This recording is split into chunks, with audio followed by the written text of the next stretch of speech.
Well, hello Well, and welcome to I Love Gay today, sponsored by gayrealestate.com. And we are here with someone I've come to know over the last few months, Salah Bachir from the Toronto area. How are you? great. How are you? Fantastic. I love all the things as I've come to know you over the past few months. I've learned it's like an onion unpeeling as far as the things that you've been involved with. And I've had no idea, which of course we'll have a fun time touching on, but basically you've got a book and it's almost like a culmination of so many things that have been an entire lifetime of experiences. Yeah, it's called First to Leave the Party, and it's a few little encounters with some famous people who I Yeah. got to know and befriend, and over the last 50 years or so. Yeah, well, I love the quote on the front of the book. My life with ordinary people who happen to be famous. it's it, Well, it I sets mean, a good tone. it is in a way. It's not anything, there's no, I'm telling my life story, but through different encounters of people who've empowered me and helped me and who were dismissed for weight issues or having a stroke or beyond Yeah. their, I mean, it's kind of I had some health issues, major health issues, and I'm telling it their life when I got to know them at that time. Yeah. And so with Marlon Brando having a barbecue in my parents' backyard in the suburb of Toronto. He was That's the still fucking hot. Get the I bet. But that's the whole thing. That's the whole, it's like every chapter of your book is just a different encounter with people that we all know. But I mean, the list you have, it's overwhelming. I mean, it's Elizabeth Taylor, Doris Day. I mean, you've got so much content in there. in quite a few cases, I actually thought of, went and tried to find them, and it was different through. Basically, I mean, in journalism, they had a story to tell, we had a story to get, and Yeah. in the years, it's like, I don't remember who you are, but here's my story, and I got to meet my friends right Yep. after, and so Yep. he's giving me, and there wasn't publicists telling you can only talk about this or that, and you got 8 minutes, and Yeah. but it was a really, it was highlighting their career, and people had mostly forgotten about them, Yeah.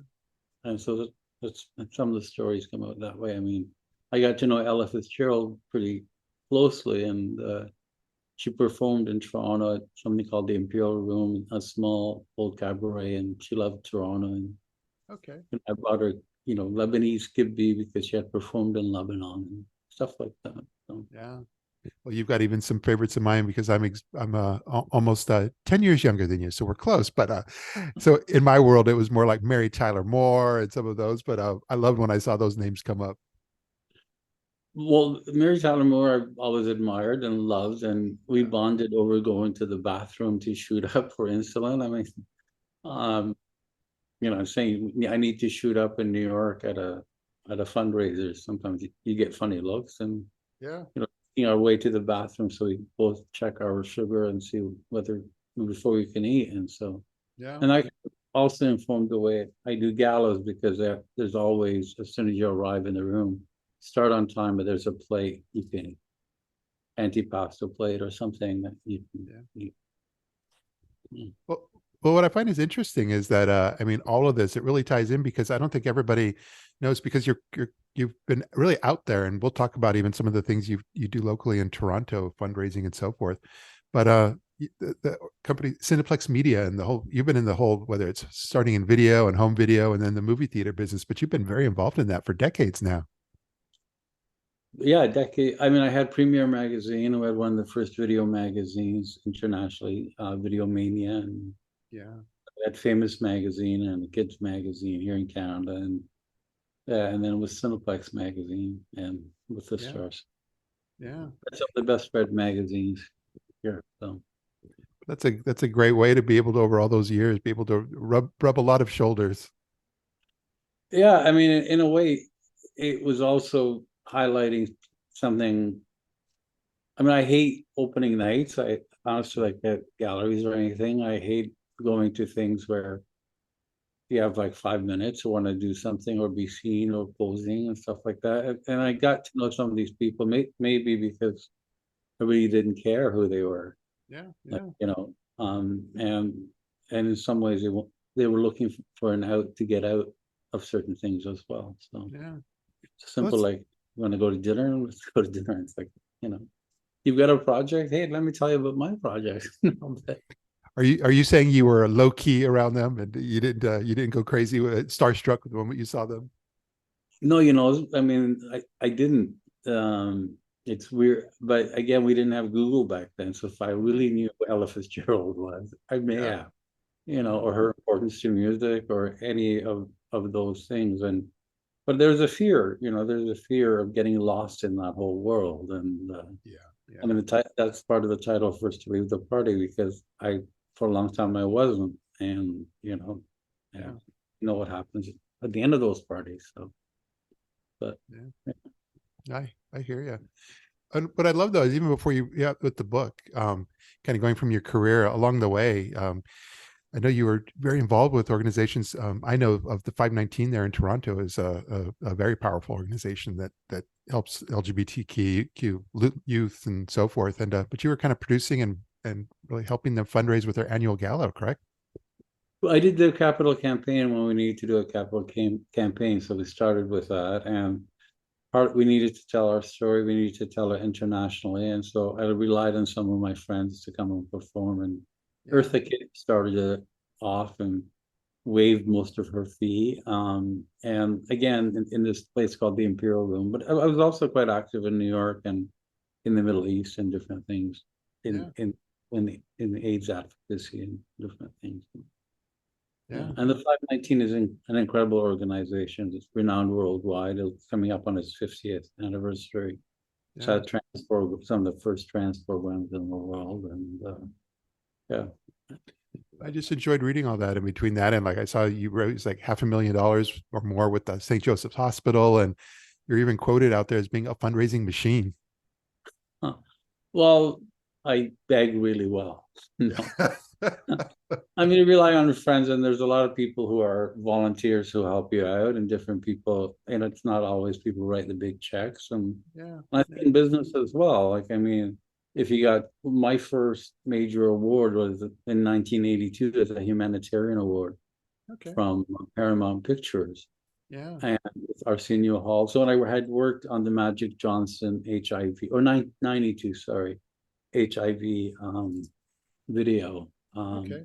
And there's a war, there are different things that have happened, and most of it is if you're good to people and you work well with people, people also want to do business with you. So Yeah. it's not Yeah. hard to call out people and there's other people. It's not the same people sometimes the same people get called on for everything, and people don't do their research. If I gave money to this organization, the other people who might have a queer son or daughter or might be an ally that have money.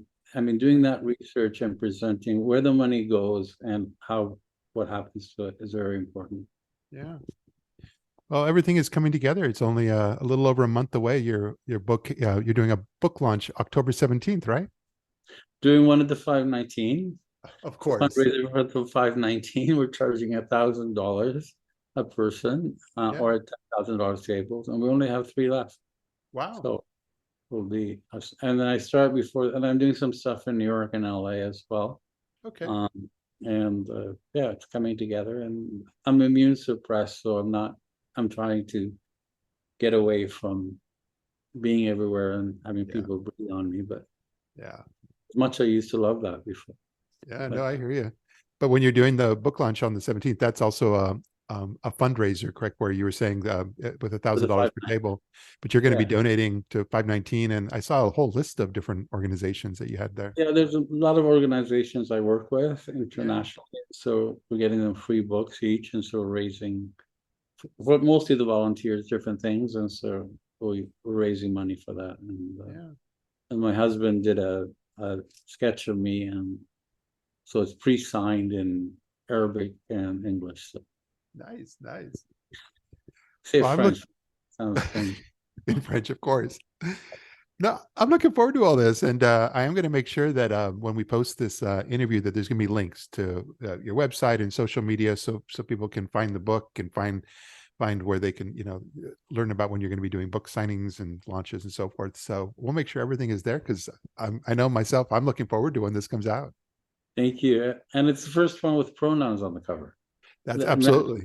the first book, and then Penguin by the first run, they're gold embossing me to give me the royal treatment. Like, you know. So Yeah. I think they're right. No, but yeah, so I mean the pronouns for me was very important in a sense. I've gotten a lot of, even with organizations, I've given money to, like still Ms. Salah Bachir or kind of stuff like that. And I think, we rely on certain trans people, different people who are that don't identify that to announce their pronouns, but we should all announce them and take, that onus off of. So Yeah. I thought the opportunity came up and I wanted to put it on the cover. And Yeah. they kept telling me, nobody's done that. You can't do that. I want to be the first. Well, I think it'd be great if everybody did it. yeah. Well, this is excellent. Really, I'm glad that you're able to take a few moments of your time and kind of share a little bit about your book release and your story with our audience. And Thank you I very look much. Thanks for having me. absolutely. I look forward to connecting with you in the real world soon as well. I would love that. Yes. Well, thanks again. Thank you. Take care.